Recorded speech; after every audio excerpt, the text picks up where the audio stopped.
All right, so we are super fortunate to have Heidi Lovell with us.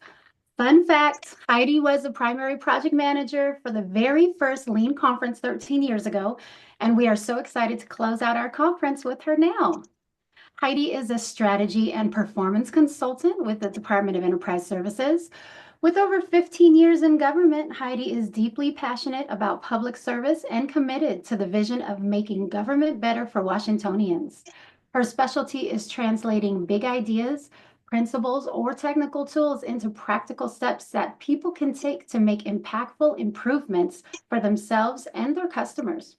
When not at work, she is spending time with her children, planning epic parties, and enjoying the Northwest rain. Let's dive in. Heidi, take it away.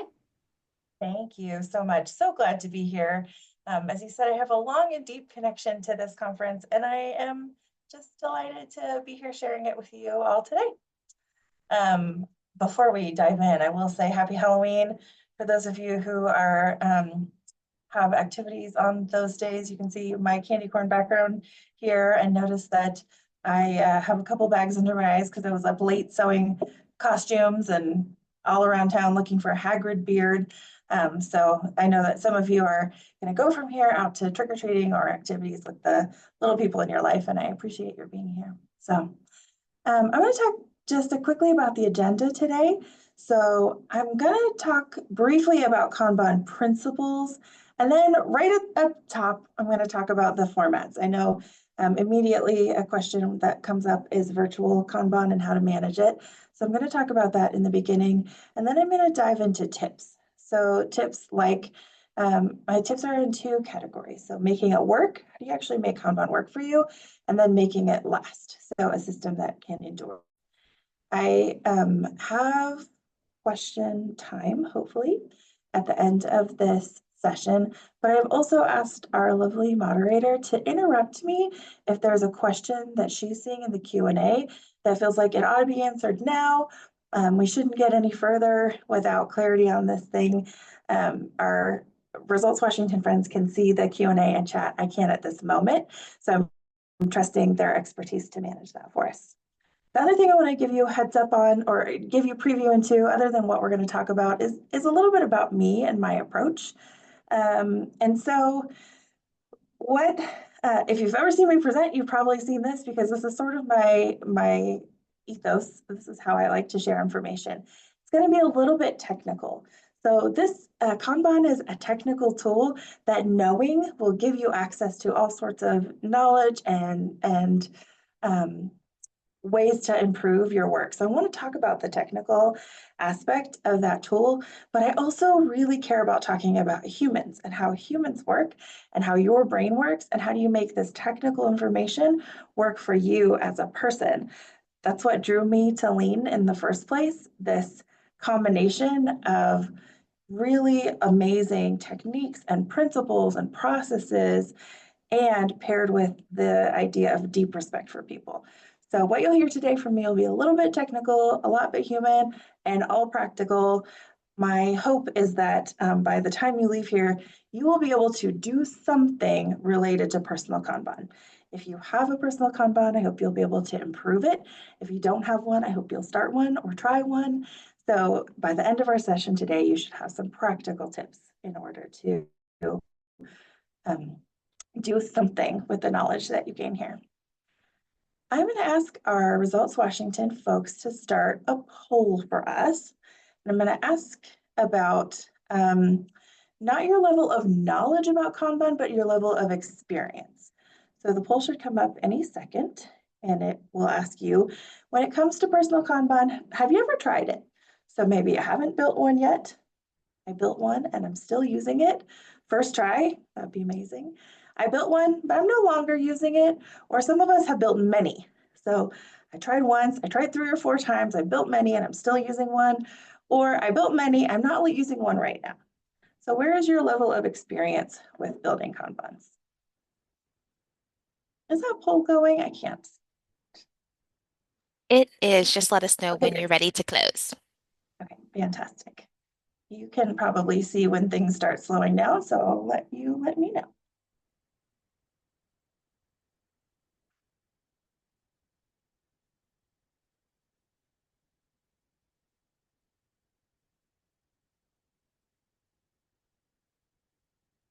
All right, let's go ahead and close that.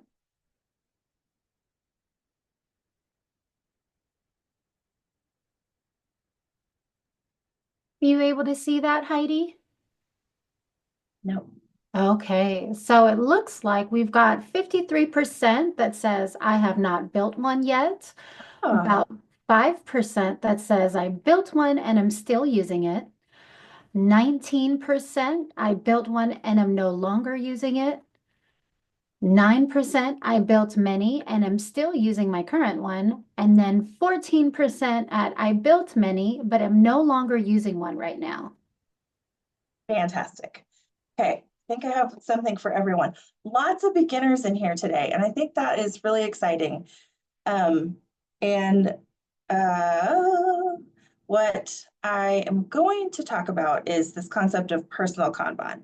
So at the simplest level, it is a method for visualizing and managing your work. So what I'm not going to do is a Kanban 101, like here are the basics, here's how you get started. But what I want to do is talk to you about the logistics, the nitty gritty, the how do you actually do it, the how do you make it work for you. And the reason I think that's a worthy topic is because this is Kanban and this is also Kanban, right? So there is a really big array of how simple or complicated and how customized it is to be able to make it work for you. So if you are a beginner, I'm going to recommend that you watch this session and then maybe go watch a Kanban 101. And when you do, you'll have a lot greater context and understanding of these principles and these tools and how to avoid some of the pitfalls on your very first try.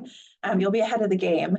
And if you are in the 23-ish% who have tried it at some point, I hope you get some tips for how to build one and make it stick or make it last, and think about some ways to overcome things that may have gotten in your way in the past.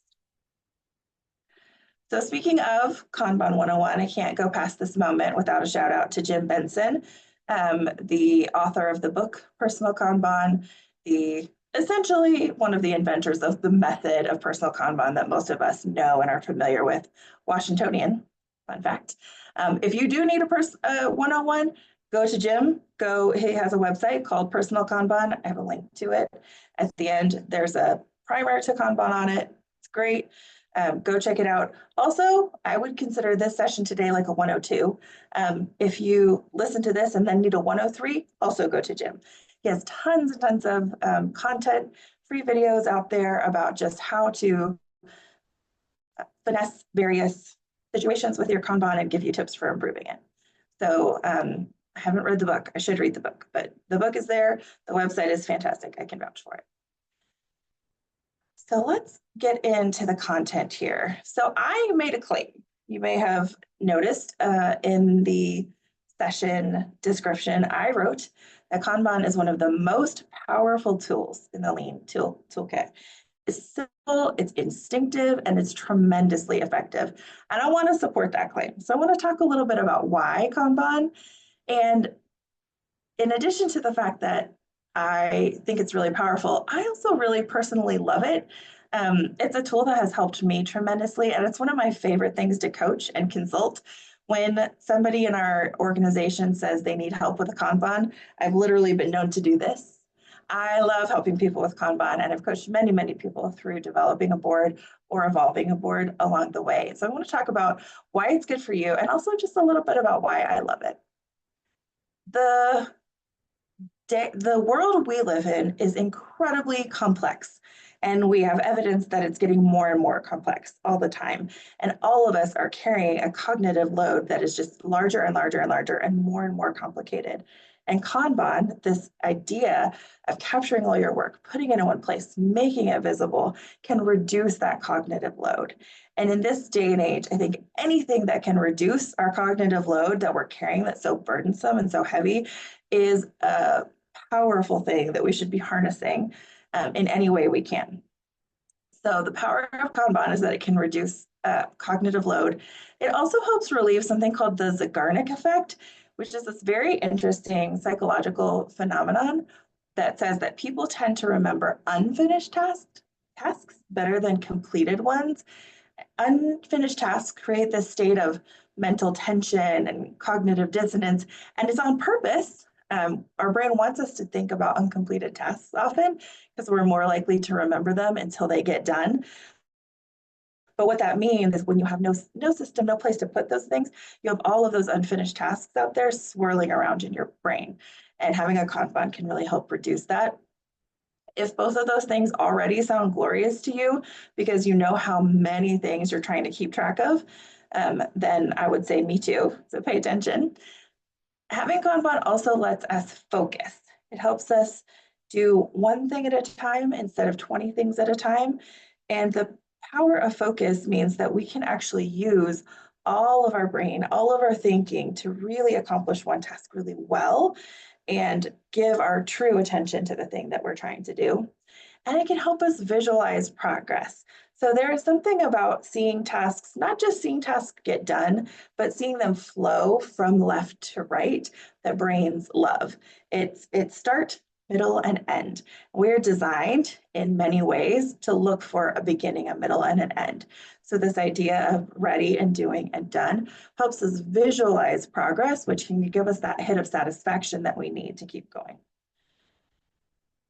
That's my case for why Kanban. I think you should, if you haven't tried it, try it. And those of you who have tried it and have felt those things, that felt that relief of that moment when you've written everything down and you've put it up on a wall, and even just for that moment, if you never look back at it, you go, oh, okay, everything's there.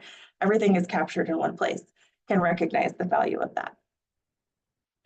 I'm going to talk about the Kanban principles because they'll anchor us as we go through today.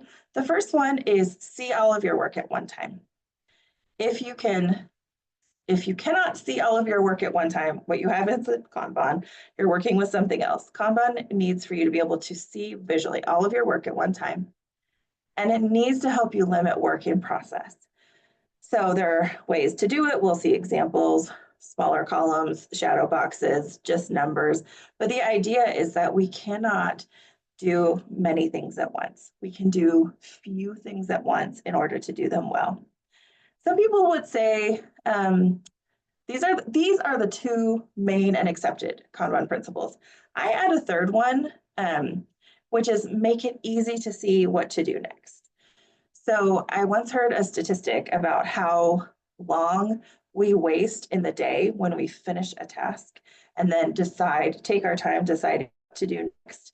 And if we spend a lot of time swirling and thinking about what do I even have to do every time that we need to decide what to do next, it actually wastes a considerable amount of time. The person who told it to me was trying to sell me something, so I didn't retain that statistic in my brain and I can't find it.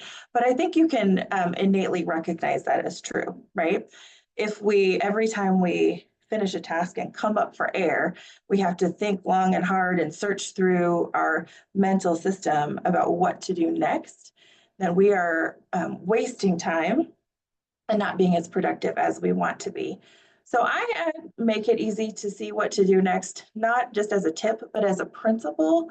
For me, this is a grounding, it's foundational. If your system isn't making it easy to see what to do next, I would say that you have not found the right system. So these are the three principles that I'm gonna anchor on and we should always check our Kanban against. So what gets in the way? I've seen quite a few things get in the way, and I think we can put them into a couple categories. One is making it too complicated. So almost every person who I've ever coached in Kanban immediately wants to color code it. It's very normal, like it's such a human thing to go, oh, I know I can make categories, I can put things in boxes. We love to do that. And very few people actually need color coding or use color coding. But we think, oh, now that I can see, what else can I see? Can I see the type of work? Can I see the level of work? Can I see the duration? Can I see the hours? And so sometimes we start a system that's so complicated and so unwieldy that we've made it difficult for ourselves before we even start. So making it too complicated. Keeping it too simple. On the other side, keeping it too simple can be just as dangerous. So ready, doing, done, the very introductory Kanban system works for some people, a small percentage of people, but most of us need to customize that in some way based on our work and based on our brains in order to make that system really work for us. So Jim Benson says that almost never is your board look exactly like ready, doing, done. And if you experiment with ready, doing, done for a week or two and go, meh, that's not helping me that much, and then you move along, then what got in the way for you is keeping it too simple. The other thing that I find gets in the way quite often is failing to consider our brains and what we know about not just the way humans work and human brains work, but the way that we work, our work styles, our strengths, the things that we bring with us when we think about what is a system that will work. It is easy to go, that Kanban is a great Kanban. It should work for me. I call this copy and paste waste. If you think, oh, I'm going to just copy that board and it's going to be great. And then you use it for a while and you go, that Kanban thing was useless. Probably worked for somebody and didn't work for somebody else. So later in this presentation, I'm going to share with you my Kanban and the way that it's evolved over time. And I would never recommend anybody start with the Kanban that I'm using now, or even most of the Kanbans that I've used along the way, because they're based on me and my brain. And then the last thing that gets in the way is that it's habits. Habits are hard. Habit formation is really hard. And we know some things about how to form habits. I'm going to pull on those a little bit later today.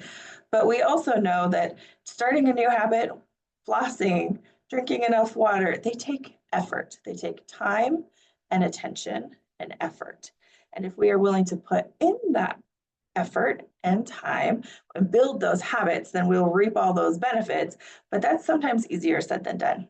So these are a few things that get in the way. And we're going to talk about the tips today are related to these items that get in the way.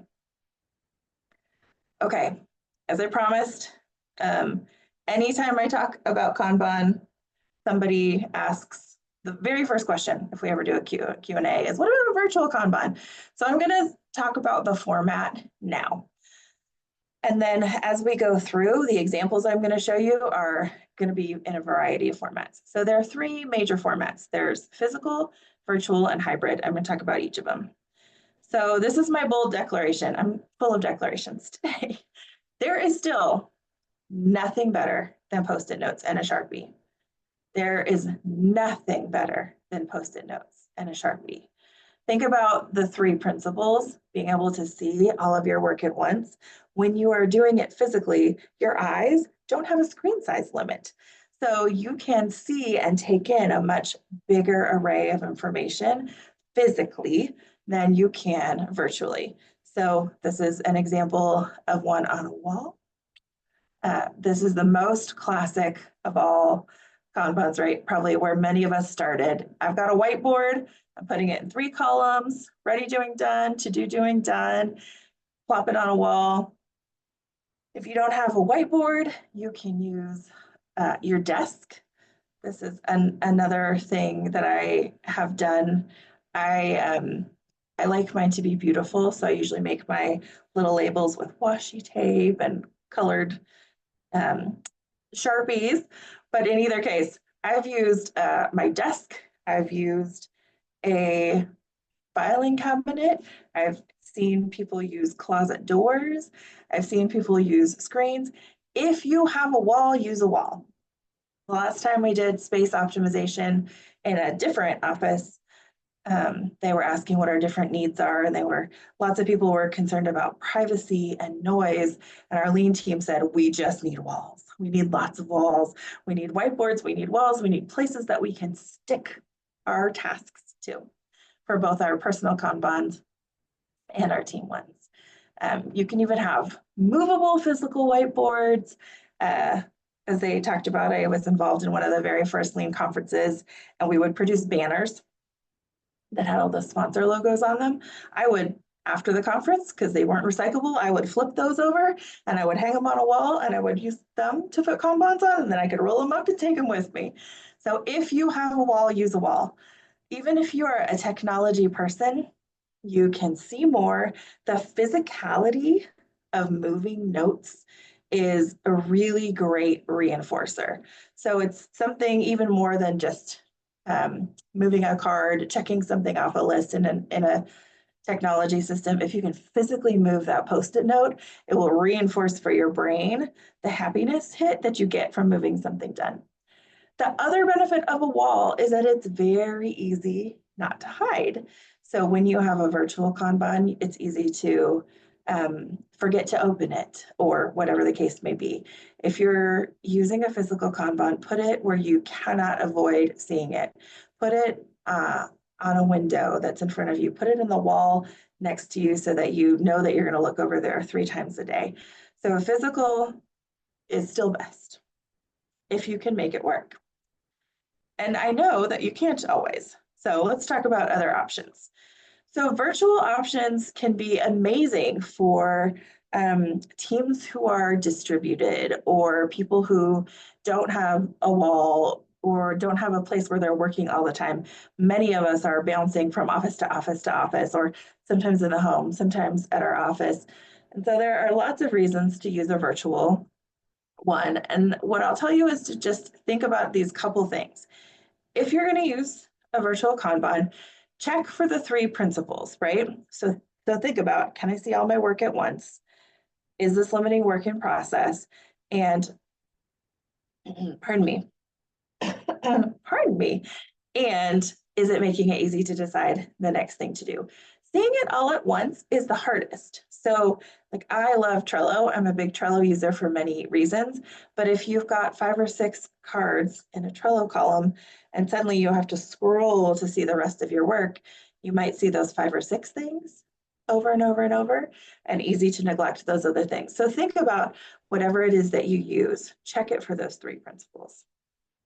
What you really want to do is make it easy to do the right thing. So think about, can you access it at all times? The habit you'll need to build is as soon as you finish a task, going and looking at your Kanban to decide what to work on next. If you have a Kanban that is hidden that you'd have to open in order to find the next thing to do, then you've not made it easy to do the right thing. If you've got something that's really, really complicated, you haven't made it easy to do the right thing. And then exactly what I just said, you've got to make it a habit to check there next. So whether it's a spreadsheet or something on a cloud or on your phone, whatever the case may be, every time you finish a task, you need to make it a habit to get there next. Now I mentioned Trello, which is one great thing you could use.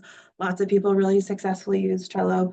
Lots of people use Smartsheet, Miro. There are a multitude of virtual tools, and people often ask me which is the right one. And I will always say this, the best Kanban app is the one that you will use. So you're looking for something that has all the functionality you need with few or no additional complicating features. So it's tempting to go for the thing that might integrate and be able to pull all this different stuff together, but start simple and go from there. And then there is this idea of hybrid. Many of us are working in a hybrid way. As I said, I work some days in the office and some days in my home. And so this is where you can be creative and think about what you need where and when. So in the class Daily Lean Practices that DES staff teach, they have participants take a manila folder. You can see an example of this on the screen, a manila folder, and build a very basic Kanban in that manila folder. You can fold it up and you can take it with you. You can, this is another example of something you can take with you. It's a piece of cardboard that somebody painted and made a Kanban on that is portable with them. You can also think about how do you access your Kanban even when you're not with it. So in the olden days, when I only telecommuted one day a week, I had my Kanban in my office, and any day it was telecommuting, I would think in advance about what are some tasks that I'm going to use that day or do that day, pardon me, I would put them on this and then I would take a photo. And I would take a photo of my whole Kanban. I knew I was only going to be home for one day. I wasn't with my Kanban, but I would be able to still have all the information on it. And then when I got back into the office, then I just had the fun task of moving my post-it notes around. So be creative. So as I go into my hints, I'll show a couple of examples, and there's some physical, some hybrid, some virtual. Think about what format is the best for you in your particular work situation. So I have 4 tips about how to make it work, and then I'm going to go into 4 tips about how to make it last. So I'm going to start with making it work. And this sounds easy, but again, lots of you are beginners. And so let me just tell you to feel free to add the right columns. So some really common ones are listed here on your screen. But you should think about why you're adding columns. So any column you add should make things clearer. And by make things clearer, that means making it clearer for you to know what you need to do next or what is on your plate. And they should help you prioritize. So there are a lot of cool creative ways if you need prioritization in your system. If you have a column that is your ready column, your options column, your to-do column, and it has too much in it and you feel like it's still not helping you decide what to do next, you can add tons of great columns about prioritization: high, medium, low, warm, hot, cold, low effort, small effort, love it, hate it. There are a lot of creative ways that you can prioritize by adding columns, and they should allow you to focus on one column. When you're quickly trying to select the next task, you need that single column that you can look for and decide what to start on. So that's part of why you might have a column for waiting, because if you're waiting on something, it's not truly ready. If you can't pull it up today and say, that's the one I want to choose and I want to start working on that, find a way to find another column that it can go in that can clear out your system. Remember that, oh dear, every time.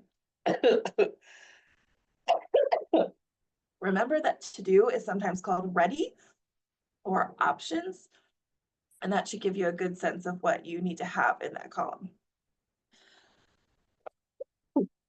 If you're thinking about adding a column, think about what is it that you need your board to show you. So here are a few examples of boards that get past ready, doing, done, and have a couple of other columns there that would help you know when something isn't actually ready. So park, for example, it's a task we're not going to do right now, or waiting on others. I'm ready to do this task when somebody gets back to me. And then you have columns like this week and today that help you do some pre-planning of all the things you have to do. You can have a today column so you can focus. You can have a this week column, or a waiting input is something else that moves things out of ready when they're not really ready. On the same vein as adding the right columns to your board, think about adding the right information to your cards. You can add details like due dates or time estimates that it might take, or who you need to work with to get it done, or the level of effort that it needs, or a priority. There's a lot of information that you can add to your cards, but be careful to add just enough. So resist that human temptation towards complication. This is where I said almost every person I've ever worked with that I should color code it. And sometimes people want to color code it by project. Sometimes people want to color code it in a lot of different ways. Usually what I have found is that being able to quickly see which project a task is associated with is not actually helpful in deciding whether to pick it up and work on it. Something like priority, whether it's due, what kind of work it is might be helpful, but almost never is which project is this associated with helpful in deciding what to do next. So that leads to my recommendation to add slowly and only when needed. So what you want when you're adding work to your board is to be able to flow really quickly. You want to be able to say, okay, I have a new task, I want to dash it off and I want to pop it on my board. Whether that's writing a post-it note or adding it into a virtual system. So the trigger is if you say that, oh, if I had known this, I would have prioritized it differently. Oh, maybe there is a different piece of information that you need on your card. But if you are adding a bunch of information and not finding it useful, then you can reconsider stripping back a little bit. One thing that I would say is if you ever find yourself saying, oh, I need to add a note to my Kanban, oh, I'll do it later, you may have not made it easy for yourself to do the right thing. So if it's like the first time you go, oh, I don't have the right color post-it note, I'll have to wait until I go to the supply room. You've gotten too much info on your cards. So what you want to find is that sweet spot between like being able to flow really quickly and get it onto your card. So if you're thinking about adding something to your card, think about what problem you're trying to solve with this info. Is there something you're not seeing that you would be benefited by seeing? And remember that experimentation is good. So don't be afraid to change your mind. Say you think, oh, I'm gonna try this and it's gonna change the world and I'm gonna be able to look back and see all this data from this information that I add to my card. And I do it for 2 weeks and go, well, that wasn't useful. You didn't fail, you experimented, which is what we do. Lean, right? So the next thing I'd like you to think about is finding your right level. And notice the word your right level. So you can find advice out there that says, if a task takes more than 5 minutes, put it on your board. You can also find advice out there that says, if a task takes less than 5 hours, don't bother putting it on your board. What I recommend is thinking about your particular brain. So I am a person who really likes a lot of detail. And if there is a small task, even if it's a small task, even if it's like, oh, call such and such or respond to that email, if it is not on my board, it will bother me. It will bother my brain. And it will have that Zeigarnik effect really strongly. So I need to write everything on my board. I need that really small level. I've worked with others who are different, like very different brains, global thinkers. And if they have 49 things on their board and it's things that to them is just details, schmetails, they get easily lost in that board and not able to even see it for the big picture. So those people need to maybe pull up a level and find that task. You're gonna have to experiment, be ready to adjust. I will say, always start with a verb.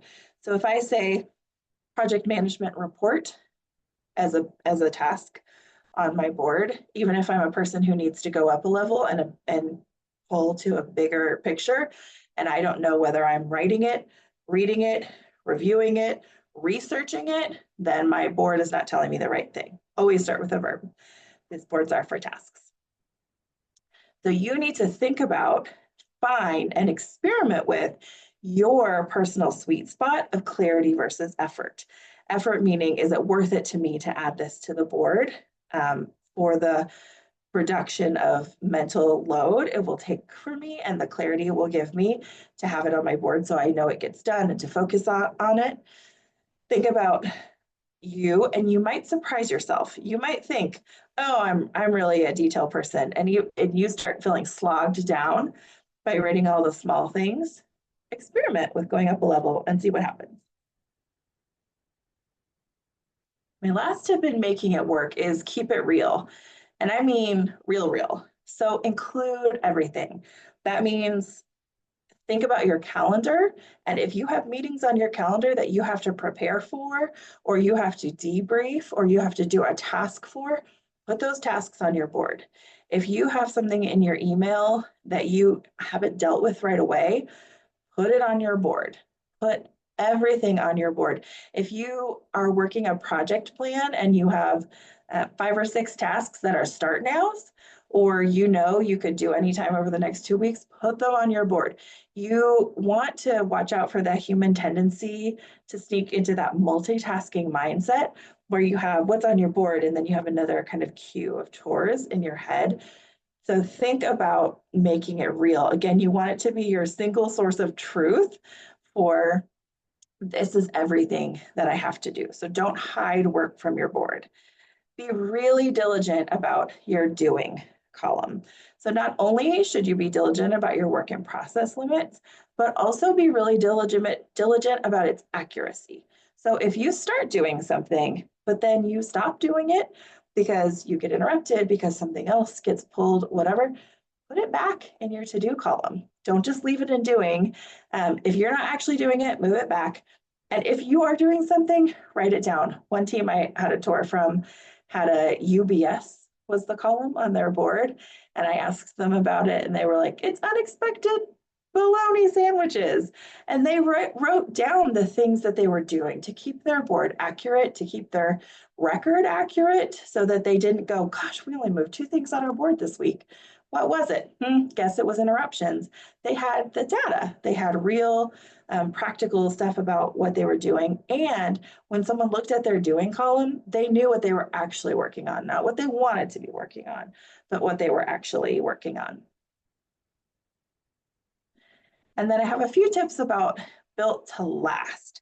So luckily, not a ton of us have fallen into that category of I tried it and I gave up pretty quickly.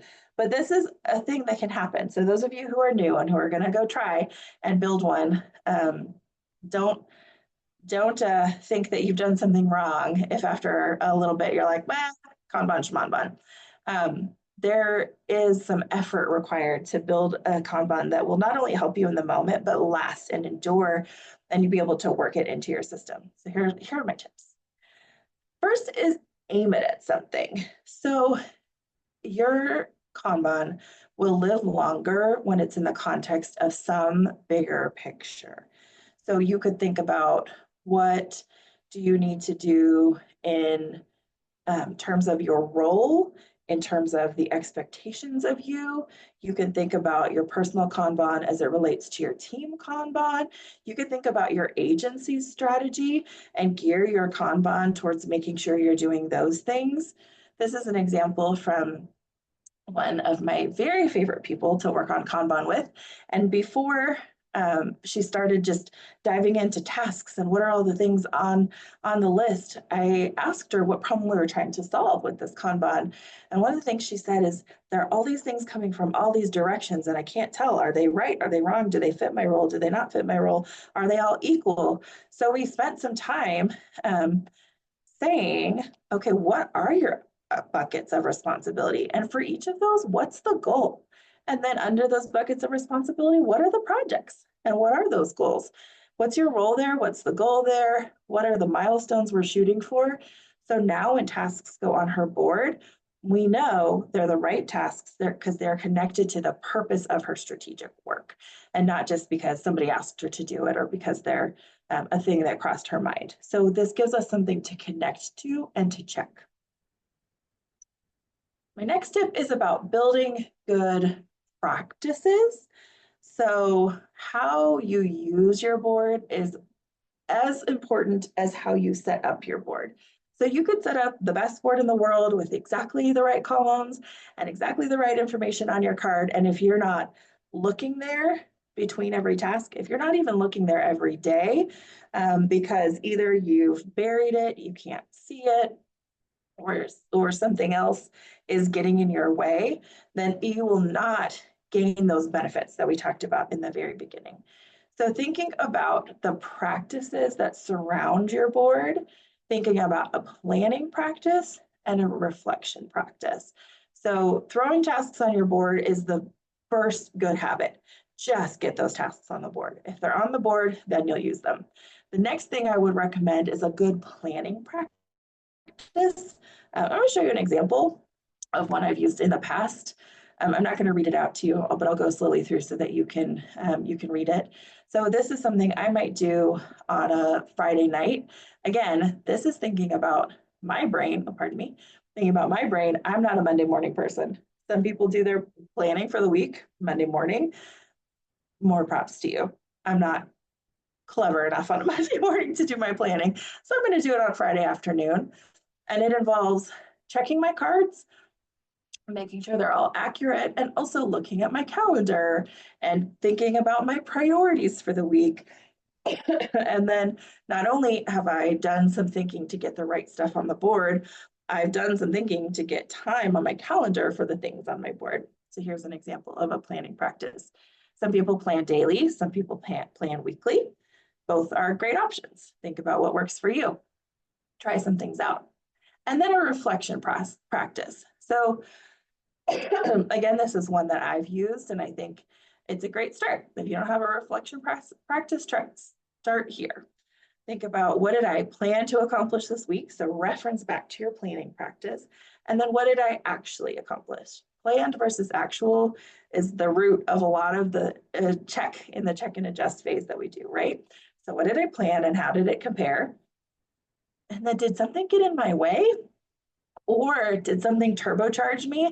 Did something go right this week? Oh, a certain meeting got canceled and I got 3 more tasks done. And then what did I learn? Always, what did I learn? Positively, negatively, what should I celebrate? Taking time to stop and have some acknowledgement.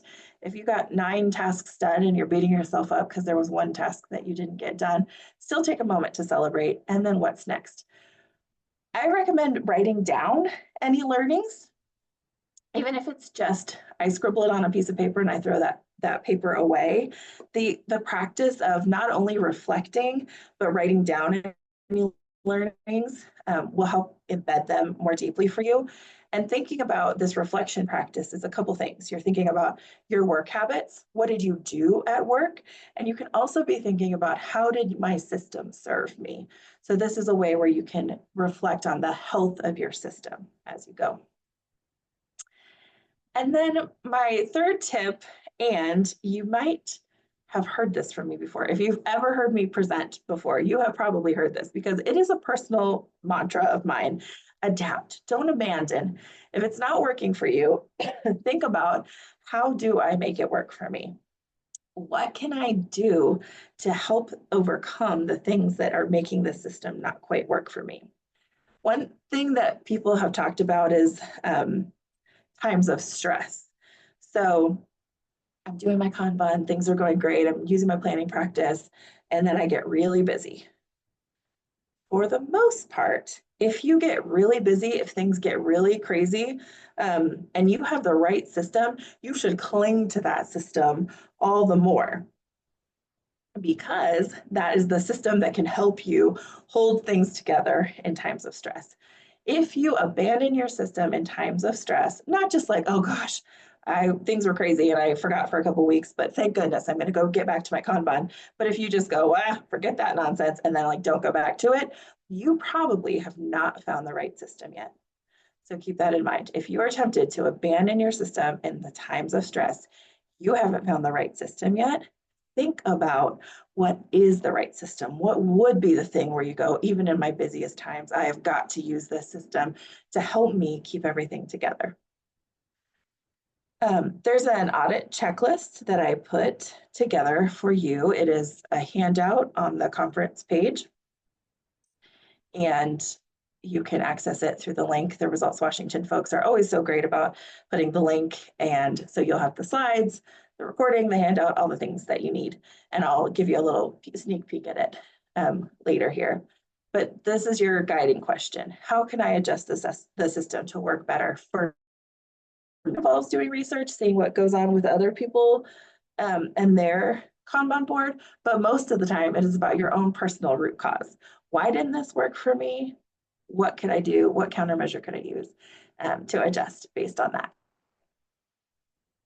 And then the last tip in this section is, use what we know about habits. As I said, habits are hard. Habits are really hard, but I hope that you believe that you can and should continue with your Kanban for all the reasons that it helps you. So this is this format is something that I've used from the brilliant author, Michael Bungay Stanier.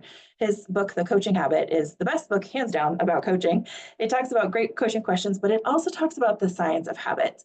And he recommends that when we are trying to build a new habit, instead of just saying, oh, I've got to get better at that, we really think through a formula that says when, and think about what's the trigger, in what scenario do we need to activate this habit?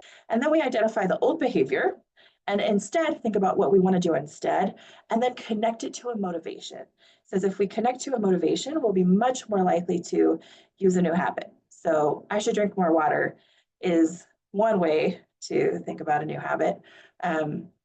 Alternatively, if I say, when I wake up, I will drink, or instead of starting with my coffee, I will drink 16 ounces of water and then drink my coffee because I want to be a great example for my kids. I'm going to be much more motivated to do that habit. I've thought about when I want to do it, where I want to do it, how I want to do it. So a very quick example that you could use for a Kanban, thinking about, again, making it work for you, is this example. Thinking about my trigger, when I read an email, but I don't have time to respond. So if I read an email and I respond right away, great, more power to me. But if I read an email and I don't have time to respond, instead of what I used to do, which was just try to remember later, sometimes I'd mark it unread, I will add responding as a task to my Kanban board. I will say, respond to Rebecca, pop that on my board, because it lets my brain focus on the task at hand without worrying that I'll forget. So I'm connecting back to what will it do for me to write this down and put it on my board?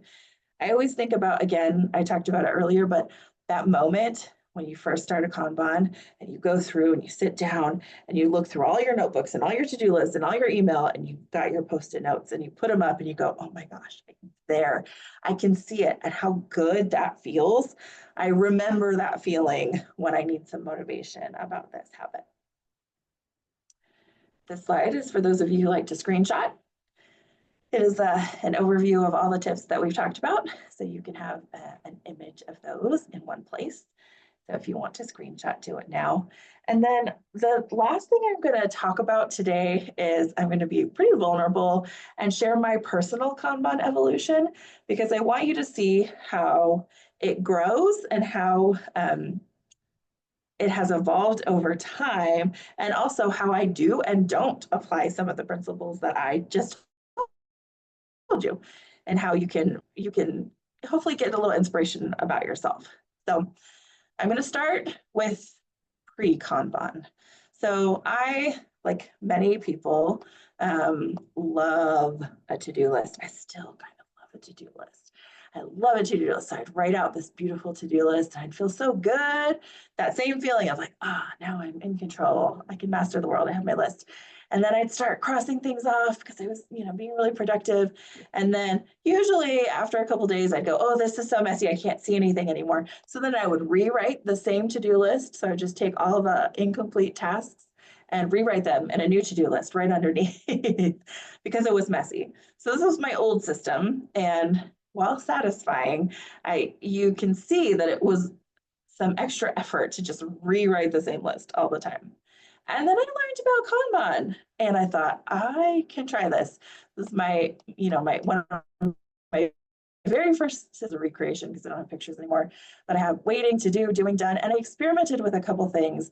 So what I have here any of them that have a due date in the bottom right corner, those are tasks that have a hard due date. What I learned pretty quickly is if I try to put a due date on every task, half of what I'm doing is putting estimates on tasks. And that doesn't help me see which tasks have hard due dates and which don't.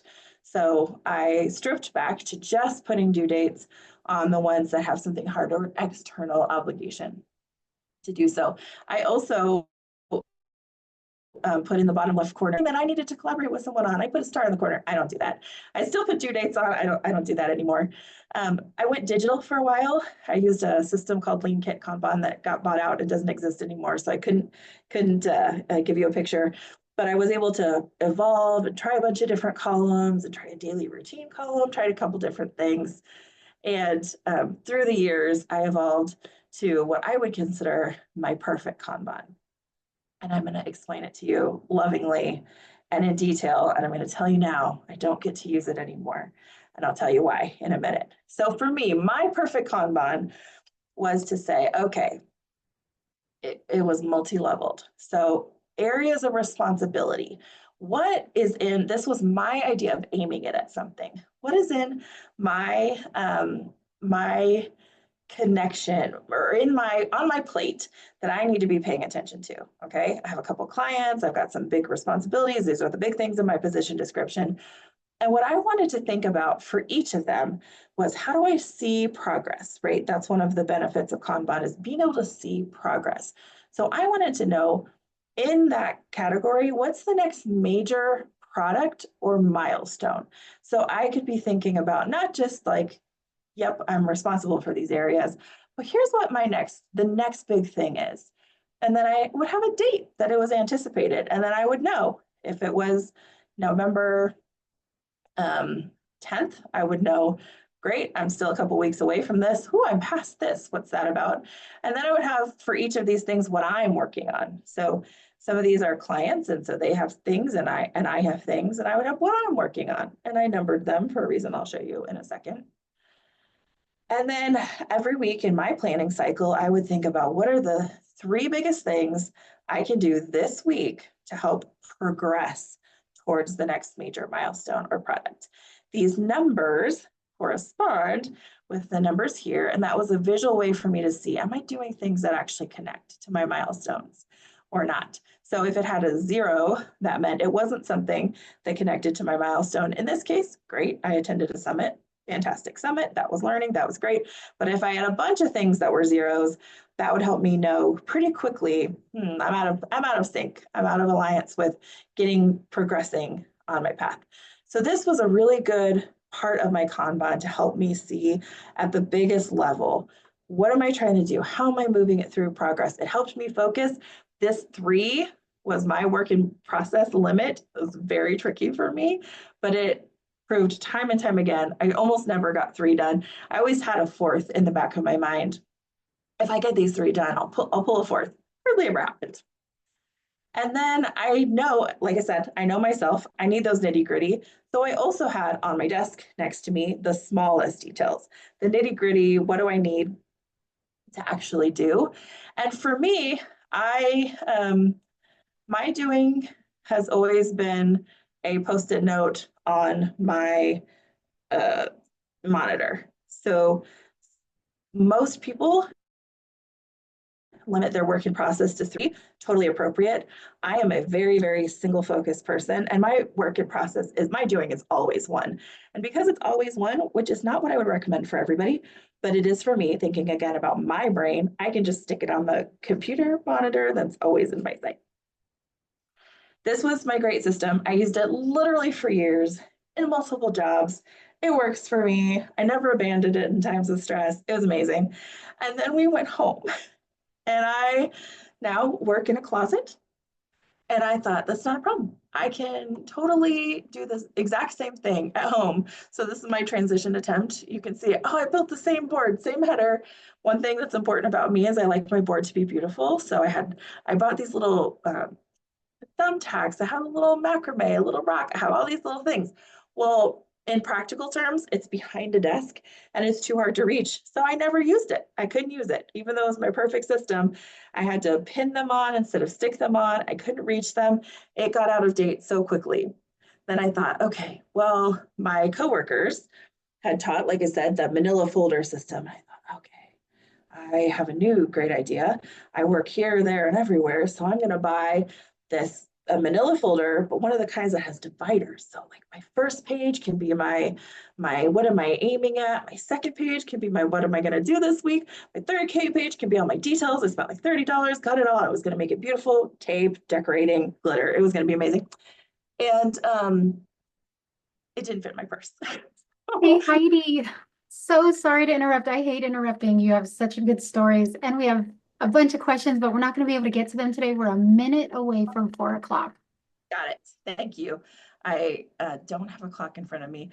I will just say very quickly, and this is my last real slide, is this is my current experiment. I'm having to try something digital. So I'm trying something called Todoist. And I'm learning all sorts of lessons about, I'm using prioritization that I thought I wouldn't use ever. I'm having to do all sorts of experimenting and learning lots of things about how do I make it work for myself. This is something I wouldn't advise for beginners. It has no doing. It has no work in process limit. If I had tried this as my first sport, it would have been catastrophic. But I know myself well enough to know, okay, I know how to use this. I know how to limit my doing. I know how to, think about prioritization. I have waiting here, down here, since I can't have it as a column. So I've had to find my own way. So this is what I want to leave you with thinking about is, what are you inspired to do next? If you have a Kanban, what might you add? What might you take away? If you plan to start one, which of these tips do you think might be the most relevant to you? And ponder that as you go off into the world. I will ask our Results Washington folks to think about how I can help answer some of the questions that I neglected to get to. And hopefully feel free to email me. Let me put my email up. Also, feel absolutely free to email me. I love answering questions. I'm just very grateful that you were all here today. Thank you so much. Yes, please take her email down. There are so many great questions. We're sorry we weren't able to get to them. If you don't get to that email quick enough, maybe you could try to find her in Teams or on LinkedIn. But thank you all for attending. Thank you, Heidi, for that great presentation. This is it, folks. We are done with the conference. Thank you for attending this entire conference and this session. We want to thank our ASL interpreter, Kelly, our CART captioner, Amanda, and we're just so excited that you all spent your afternoon with us. If you want to revisit any of the sessions you've watched, you can go to results.wa.gov, also download copies of the presenter materials, and please fill out that survey so that we can hear how valuable these sessions were for you. We really want your feedback so that we can continually improve. And I've kept you a minute over, so I want to respect your time. Everyone, have a wonderful afternoon. Tomorrow's Friday. Have a good weekend. Thank you.